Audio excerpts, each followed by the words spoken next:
In this video, we'll cover all you need to know about programming your Ford PATS key fob. So what is the Ford PATS Secure Lock System? The Ford Secure Lock Passive Anti-Theft System, or PATS, is a security feature designed to prevent vehicle theft. It does this through a transponder in the key that sends a unique code to the engine immobilizer. If the code doesn't match, the engine won't start. Can you program a PATS key fob yourself? Yes, you can.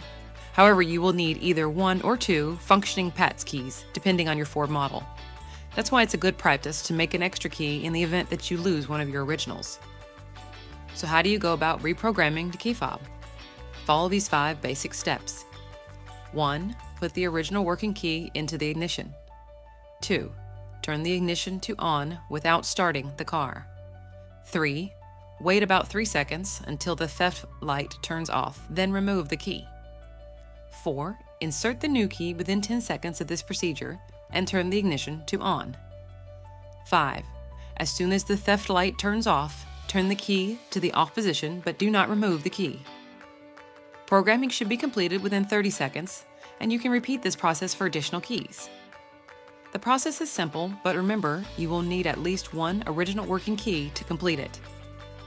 If you have lost all your original keys, you'll need to head to your local Ford dealership.